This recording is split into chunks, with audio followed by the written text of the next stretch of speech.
بسم اللہ الرحمن الرحیم۔ السلام علیکم۔ صرف ایک سجدے کا وظیفہ۔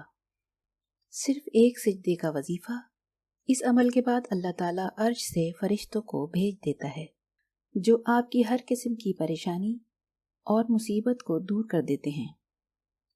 انشاءاللہ اس سجدے میں بہت زیادہ برکت ہے اور بہت زیادہ فضیلت ہے۔ اس عمل کو بتانے کے بعد آپ کو اس کے بارے میں صحابہ کرام کا واقعہ بھی بتایا جائے گا، جس سے آپ کا یقین اور پختہ ہو جائے گا۔ یہ صحابہ کرام نے اپنایا تھا، یہ اللہ تعالیٰ کو پکارا جاتا ہے۔ اللہ تعالیٰ عرش سے فرشتوں کو بھیج دیتا ہے آپ کی مدد کے لیے۔ اس عمل کی بدولت آپ کی ہر قسم کی پریشانی اور مصیبت بھی دور ہو جائے گی۔ آپ کو وظیفے کے بارے میں بتاتے ہیں۔ نماز عشاء کے بعد سجدے کی حالت میں 100 مرتبہ یا ارحم الراحمین پڑھنا ہے۔ اس کی برکت سے انشاءاللہ آپ کی ہر مصیبت پریشانی دور ہو جائے گی۔ اس کے بارے میں ایک صحابہ کرام کا واقعہ ہے۔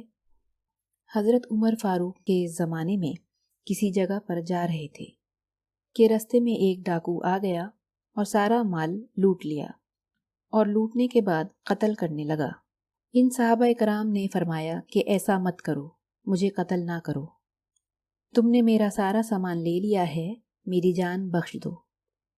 وہ ڈاکو کہنے لگا، اگر میں نے تمہیں زندہ چھوڑ دیا تو تو جا کر عمر سے میری شکایت کرے گا، اور عمر مجھے ڈھونڈوا کر سزا دے گا، اس لیے تجھے قتل کر دوں گا۔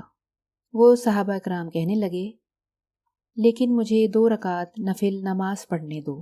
وہ ڈاکو نادان تھا، اس نے کہا پڑھ لو۔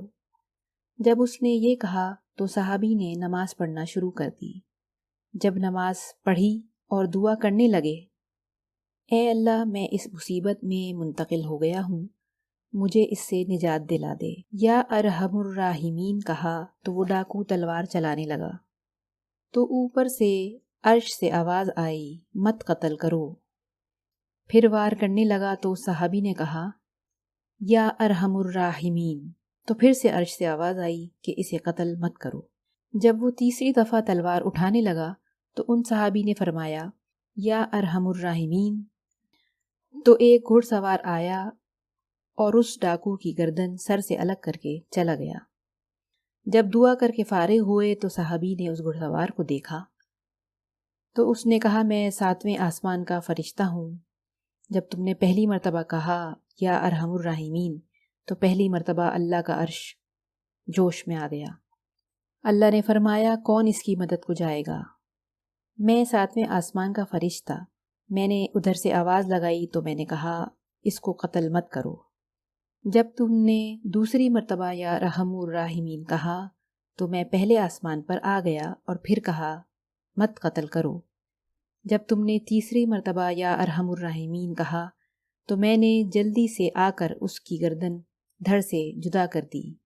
اس واقعے کو سنانے کا مقصد یہی تھا کہ یہ وظیفہ بہت ہی طاقتور ہے۔ 100 مرتبہ اس کو سجدے کی حالت میں پڑھیں گے۔ سجدہ تو ویسے ہی اللہ تعالیٰ کو بہت پسند ہے، اور سجدے کی حالت میں یا ارحم الراحمین کو 100 مرتبہ پڑھیں گے اور اس کے بعد دعا کریں گے تو انشاءاللہ آپ کی دعا ضرور قبول ہوگی۔